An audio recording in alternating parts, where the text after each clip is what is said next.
Hey everyone, welcome back to the channel. आज मैं explain करा रहा हूँ बॉलीवुड थ्रिलर कुर्बान जो 2009 में रिलीज हुई थी। कुर्बान एक इंडियन फिल्म है जिसमें प्रोफेसर अवंतिका की जिंदगी बिल्कुल परफेक्ट लगती है जब उसे एक ऐसे आदमी से प्यार हो जाता है जिसे वह समझती है कि वह उसे अच्छी तरह जानती है। लेकिन जल्द ही सब कुछ उलझ जाता है जब उसकी जिंदगी उसके कंट्रोल से बाहर हो जाती है और उसे पता चलता है कि वह सिर्फ एक गेम में पॉन थी। यह डिसेप्शन, टेररिज्म और एक्सट्रीमिज्म की कीमत की कहानी है। अगर आपको यह वीडियो पसंद आए तो सब्सक्राइब, लाइक और शेयर करना मत भूलना। ऑलराइट, चलिए अब स्टोरी शुरू करते हैं। कहानी अवंतिका आहूजा की है जो एक साइकोलॉजी प्रोफेसर है और यूनिवर्सिटी में लेक्चरर के रूप में काम करते हुए एक सफल करियर बना चुकी है। यूनिवर्सिटी में उसकी मुलाकात एहसान खान से होती है जो मुंबई से आया हुआ एक प्रोफेसर है। एहसान चार्मिंग, इंटेलिजेंट और केयरिंग इंसान है। अवंतिका उसकी तरफ अट्रैक्ट होने लगती है। दिल्ली में रहने के दौरान अवंतिका और एहसान काफी समय साथ बिताते हैं। पहले वे दोस्त बनते हैं। उनकी एकेडमिक बैकग्राउंड और इंटेलेक्चुअल बातें उन्हें करीब लाती हैं। धीरे धीरे यह दोस्ती प्यार में बदल जाती है। दोनों एक दूसरे में सुकून और कनेक्शन महसूस करते हैं। अवंतिका को यूनाइटेड स्टेट्स में पढ़ाने के लिए इनविटेशन लेटर मिलता है। वह बहुत खुश होती है लेकिन साथ ही उदास भी, क्योंकि अब उसे इंडिया और एहसान को छोड़ना होगा। वह हिचकिचाते हुए एहसान से कहती है कि वह अपने करियर के लिए यूएस जाना चाहती है। एहसान तुरंत उसके लिए यूएस जाने के लिए तैयार हो जाता है। वह अवंतिका के लिए इंडिया और मुंबई की अपनी जिंदगी छोड़ने को भी तैयार है।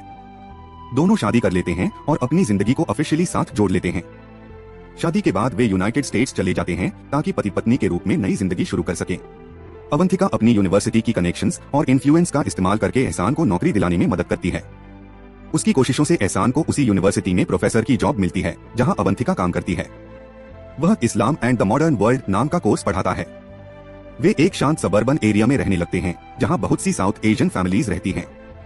वहां इंडिया, पाकिस्तान, बांग्लादेश और दूसरे देशों के इमिग्रेंट्स रहते हैं जिससे वह इलाका मल्टीकल्चरल बन जाता है। अवंतिका और एहसान बाहर से एक खुश और पीसफुल प्रोफेशनल कपल की तरह नजर आते हैं। उनके पड़ोसियों में एक महिला है जिसका नाम सलमा है जो अपने पति हाकिल के साथ पास में रहती है। बाहर से देखने पर वे भी एक सामान्य परिवार जैसे लगते हैं, लेकिन असल में सलमा चुपचाप अपने घर के अंदर दुख झेल रही है।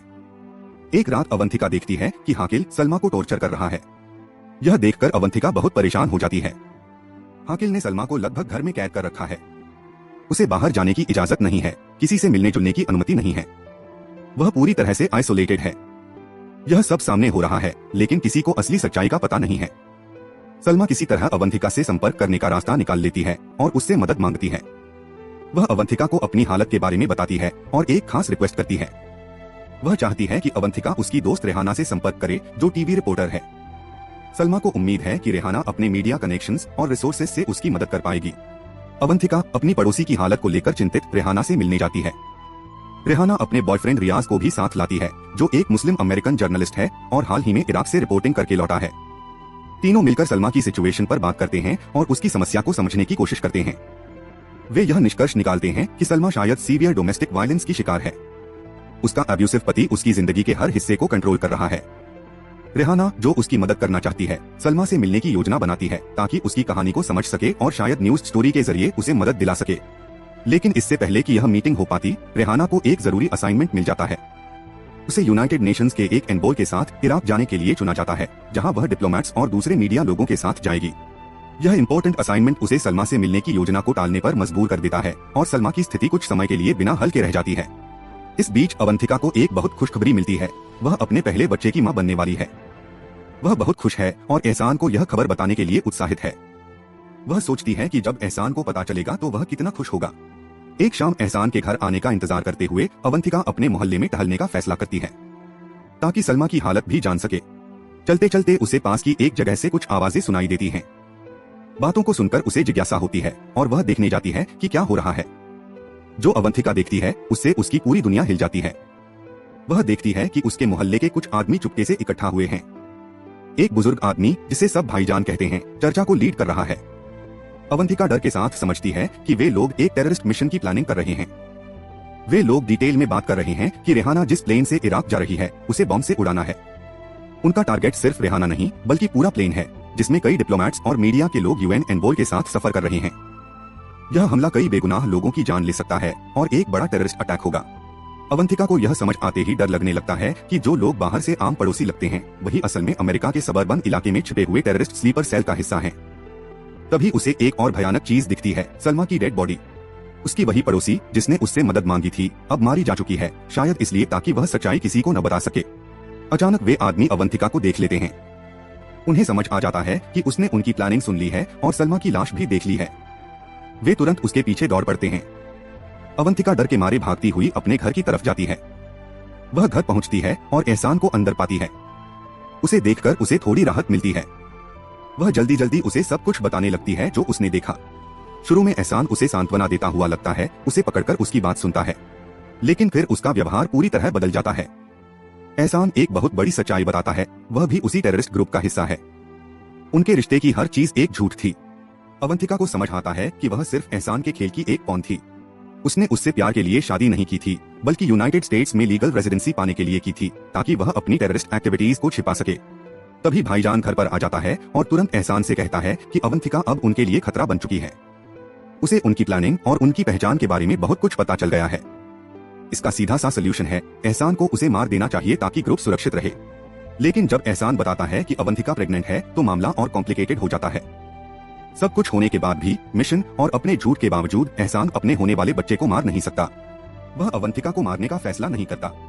इसके बजाय एहसान अवंतिका को उसी के घर में बंद करके रखता है, जो घर उसके लिए सुरक्षित जगह होना चाहिए था।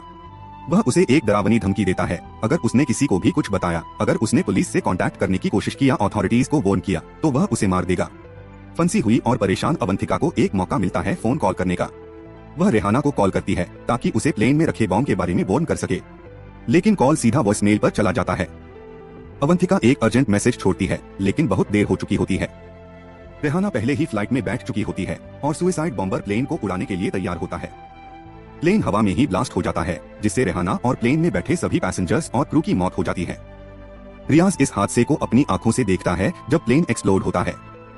टेररिस्ट अटैक सफल हो जाता है और बहुत बड़ी जानमाल की हानि होती है। मरने वालों में अवंतिका की वही कॉन्टैक्ट भी शामिल होती है जो टेररिस्ट सेल को एक्सपोज करने में उसकी मदद कर सकती थी। रियाज, जो रेहाना का बॉयफ्रेंड था, उसकी मौत से पूरी तरह टूट जाता है। जब वह दुख में उसके सामान को देख रहा होता है, तब उसे रेहाना के ऑफिस के लैंडलाइन पर अवंतिका का छोड़ा हुआ वॉइस मैसेज मिलता है। यह मैसेज प्लेन ब्लास्ट से पहले छोड़ा गया था, लेकिन समय पर सुना नहीं गया। अब यह सबूत था कि किसी को अटैक के बारे में पहले से पता था। रियाज अपने दुख और इंसाफ पाने की चाह में खुद असली गुनहगारों को ढूंढने का फैसला करता है। वह अपने जर्नलिस्ट होने का फायदा उठाकर अंडरकवर जाने का प्लान बनाता है ताकि उस ग्रुप में घुस सके जिसने उसकी प्यार करने वाली लड़की को मार दिया। रियाज एहसान की यूनिवर्सिटी लेक्चर्स अटेंड करना शुरू कर देता है, जहां वह इस्लाम एंड द मॉडर्न वर्ल्ड पढ़ाता है। वह खुद को एक इंटरेस्टेड स्टूडेंट की तरह दिखाता है और धीरे धीरे एहसान के करीब आने लगता है। समझदारी से रिश्ता बनाते हुए रियाज जल्द ही एहसान का दोस्त बन जाता है। एहसान उसे एक अच्छा और प्रॉमिसिंग स्टूडेंट समझने लगता है। उधर अवंतिका अभी भी अपने ही घर में कैद है। टेररिस्ट ग्रुप की बाकी पत्नियों के साथ उसे आपा देखती रहती है, जो भाईजान की वाइफ है। आपा औरतों पर नजर भी रखती है और उन्हें अपनी सोच के हिसाब से समझाने की कोशिश भी करती है। एक दिन आपा अवंतिका के साथ बैठती है और उनके काम के पीछे की आइडियोलॉजी समझाती है। वह अपने नजरिए से जिहाद के कारण बताती है और हिंसा को सही ठहराने की कोशिश करती है। इसी बातचीत में आपा एहसान के पास्ट के बारे में एक जरूरी बात बताती है। वह बताती है कि एहसान पहले एक अफगान आदमी था जिसकी कोई खास पॉलिटिकल सोच नहीं थी। वह हमेशा से टेररिस्ट नहीं था, लेकिन अफगानिस्तान में मिलिट्री ऑपरेशन के दौरान अमेरिकन बॉम्ब से उसकी पहली वाइफ और छोटा बेटा मारे गए। इस हादसे ने उसे पूरी तरह बदल दिया।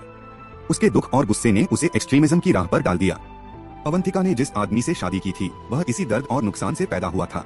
यूनिवर्सिटी में रियाज दूसरे स्टूडेंट्स के साथ इस्लाम, टेररिज्म और अमेरिकन फॉरेन पॉलिसी पर जोश से बहस करता है। उसकी समझदारी और साफ तरीके से बात रखने की कला एहसान को बहुत इम्प्रेस करती है। एहसान को लगता है कि इस लड़के में बहुत पोटेंशियल है। ग्रुप पर एक बड़ी मुसीबत तब आती है जब हाकिल और एहसान सलमा की सड़ती हुई डेड बॉडी को ठिकाने लगाने की कोशिश करते हैं। उनका शक भरा बिहेवियर लोकल पुलिस का ध्यान खींच लेता है। जब पुलिस उन्हें रोकती है तो एहसान एक पल में फैसला लेता है।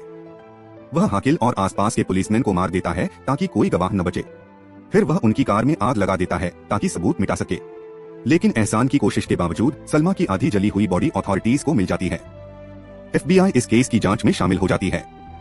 वे उसकी तस्वीरें मीडिया और लोकल लॉ एनफोर्समेंट में फैलाते हैं ताकि कोई उसे पहचान सके। एहसान को रियाज में एक मौका नजर आता है। हाकिल की मौत के बाद टेररिस्ट ग्रुप को अपने अगले मिशन के लिए एक नए मेंबर की जरूरत है। एहसान को रियाज सही कैंडिडेट लगता है और वह उसे भाईजान से मिलवाता है। लेकिन भाईजान शुरुआत में रियाज पर शक करता है। वह किसी आउटसाइडर पर आसानी से भरोसा नहीं करता। रियाज की वफादारी और मारने की हिम्मत को परखने के लिए भाईजान एक खतरनाक टेस्ट बनाता है। वह रियाज को आदेश देता है कि वह एक फास्ट फूड काउंटर पर खड़े एक रैंडम आदमी को गोली मार दे जो बस कस्टमर्स को सर्व कर रहा है, एक बेगुनाह इंसान। रियाज एक इनोसेंट आदमी को मारने में बहुत हिचकिचाता है, लेकिन वह जानता है कि अगर उसे बड़े प्लान को रोकना है तो उसे अपना कवर बनाए रखना होगा। वह ऑर्डर फॉलो करता है और उस आदमी पर ट्रिगर दबा देता है, लेकिन गन में कोई गोली नहीं होती। वह खाली थी और वह आदमी बच जाता है। यह सब भाईजान का टेस्ट था, यह देखने के लिए कि रियाज बिना सवाल किए मर्डर करने को तैयार है या नहीं। इस टेस्ट को पास करने के बाद रियाज को ग्रुप में शामिल कर लिया जाता है। एहसान उसे उनके अगले बड़े मिशन का हिस्सा बनाता है, न्यूयॉर्क सिटी के कई सबवे स्टेशंस पर बॉम्बिंग करना। यह अटैक प्लेन ब्लास्ट से भी ज्यादा खतरनाक होता, जिसमें सैकड़ों लोग मारे जा सकते थे। आपा और अवंतिका शॉपिंग पर जाती हैं और रियाज उन दोनों को ट्रैक करता है। एक अजीब सा मोमेंट मिलता है जहां वे थोड़ी देर के लिए बात कर पाते हैं और अपना नंबर एक्सचेंज कर लेते हैं। रियाज और अवंतिका एक दूसरे की असली सच्चाई जान लेते हैं और सीक्रेटली साथ काम करना शुरू करते हैं। वे दोनों मिलकर टेररिस्ट प्लान को फेल करने और पूरे ग्रुप को खत्म करने का फैसला करते हैं। रियाज अपने जर्नलिस्ट कॉन्टैक्ट्स का इस्तेमाल करके अगले दिन FBI के साथ मीटिंग फिक्स करता है ताकि वह सब सच बता सके जो उसने जाना है। लेकिन उनका प्लान अचानक बिगड़ जाता है। टेररिस्ट ग्रुप का एक मेंबर FBI द्वारा फैलाई गई सलमा की फोटो देख लेता है और उसे हाकिल की वाइफ के रूप में पहचान लेता है। उसे समझ आ जाता है कि पुलिस पास आ रही है और सलमा की मौत की जांच चल रही है। यह देखकर भाईजान तुरंत फैसला लेता है। वह सबवे बॉम्बिंग मिशन की डेट आगे कर देता है ताकि FBI के रिएक्ट करने से पहले ही वे अटैक कर सकें। टेररिस्ट ग्रुप अपना प्लान जल्दी शुरू कर देता है। ऑपरेशन को जेंडर के हिसाब से बांटा जाता है। औरतें आपा की निगरानी में साथ जाती हैं, जबकि मर्द 3 बॉम्ब्स लेकर अलग अलग निकलते हैं। हर आदमी को अलग सबवे स्टेशन पर बॉम्ब ब्लास्ट करना होता है ताकि ज्यादा से ज्यादा लोग मारे जाएं। अपने स्टेशन की तरफ सबवे में जाते हुए रियाज की मुलाकात उसके जर्नलिज्म के एक कोलीग से हो जाती है। वह कोलीग नहीं जानता कि रियाज अंडरकवर है। वह उसे प्यार से ग्रीट करता है और गलती से उसका असली आइडेंटिटी एहसान और भाईजान के सामने खोल देता है। रियाज का कवर पूरी तरह से खत्म हो जाता है। रियाज समझ जाता है कि उसे तुरंत भागना होगा। हड़बड़ी में वह अपनी गन निकालता है और भाईजान को गोली मार देता है। भाईजान बुरी तरह घायल हो जाता है। मरते समय वह एहसान को एक बहुत जरूरी बात बताता है जो सब कुछ बदल देती है। भाईजान बताता है कि सिर्फ 3 नहीं बल्कि कुल 6 बॉम्ब्स हैं। टेररिस्ट ग्रुप ने 3 एक्स्ट्रा बॉम्ब्स औरतों के बैग्स में रख दिए हैं बिना उन्हें बताए। वाइफ्स को पता भी नहीं कि वे एक्सप्लोसिव्स लेकर चल रही हैं, यहाँ तक कि आपा को भी नहीं। इन बॉम्ब्स में से एक अवंतिका के पास है जो आपा और बाकी औरतों के साथ जा रही है। एहसान डर के साथ समझ जाता है कि अवंतिका और उसका होने वाला बच्चा ब्लास्ट में मर जाएंगे। सब कुछ के बावजूद, अपनी आइडियोलॉजी और अपने मिशन के बावजूद वह यह होने नहीं दे सकता। एक बहुत अहम पल में एहसान फैसला करता है कि वह रियाज को आजाद जाने देगा और बॉम्ब्स फटने से पहले अवंतिका को ढूंढने के लिए बेचैनी से निकल पड़ता है। रियाज तुरंत FBI को कांटेक्ट करता है और पूरी सिचुएशन बताता है। कुल 6 बॉम्ब्स हैं, 3 मर्दों के पास और 3 औरतों के पास, और कई सबवे स्टेशंस को निशाना बनाया गया है। FBI तुरंत एक्शन में आती है और हर स्टेशन पर टीम्स भेजती है ताकि इस बड़ी तबाही को रोका जा सके। FBI समय के खिलाफ तेजी से काम करती है। वे औरतों के पास से बॉम्ब्स को फटने से पहले सुरक्षित निकाल लेते हैं, जिससे अवंतिका और बाकी सब बच जाते हैं। लेकिन एक मेल टेररिस्ट अपना बॉम्ब फोड़ देता है, जिससे वह खुद और कई मासूम लोग मारे जाते हैं। एक और टेररिस्ट को पुलिस पकड़ लेती है, लेकिन अरेस्ट होने से पहले वह अपने मुंह में छिपाई हुई साइनाइड कैप्सूल निगल लेता है और तुरंत मर जाता है। एहसान अवंतिका और आपा को ढूंढ लेता है। अवंतिका को आपा की निगरानी से छुड़ाने और उसके पास से बॉम्ब हटाने के लिए एहसान आपा को मार देता है, वही औरत जिसने उसे एक्सट्रीमिज्म की राह पर डाला था। आपा के मरने के बाद वह अवंतिका तक पहुंचता है। अपने आखिरी पलों में एहसान एक बात मानता है जो उसने कभी नहीं कही थी, वह सच में अवंतिका से प्यार करता है। धोखे के बावजूद, उसे अपने मिशन के लिए इस्तेमाल करने के बावजूद उसके दिल में सच्ची फीलिंग्स आ गई थीं। वह अवंतिका से कहता है कि उनके होने वाले बच्चे का ख्याल रखना, जो इस पूरी ट्रेजेडी में एक मासूम जान है। एहसान आखिरी बॉम्ब को भी डिसआर्म कर देता है, उसे फटने से रोक देता है और उस सबवे कार में मौजूद सभी लोगों की जान बचा लेता है। लेकिन 3 पुलिस वाले उसका पीछा कर रहे होते हैं। भागने की कोशिश में वह बुरी तरह घायल हो जाता है। अवंतिका के जाने से पहले वह एहसान से आखिरी सवाल पूछती है, क्या एहसान उसका असली नाम भी था? इतने सारे झूठ के बाद वह कम से कम एक सच्चाई जानना चाहती है। एहसान बताता है कि उसका असली नाम खालिद है। उसका नाम भी एक झूठ था। जब अवंतिका सबवे ट्रेन से बाहर निकलती है, अपने बच्चे और बीते हुए सब दर्द का बोझ लेकर, तभी उसे पीछे से एक गनशॉट की आवाज सुनाई देती है। खालिद ने अरेस्ट और ट्रायल का सामना करने की बजाय अपनी जान खुद लेने का फैसला कर लिया। और यही थी पूरी कहानी कुर्बान की। मुझे उम्मीद है आपको यह कहानी पसंद आई होगी, और ऐसे ही और मूवी एक्सप्लेनेशंस के लिए लाइक और सब्सक्राइब करना मत भूलना।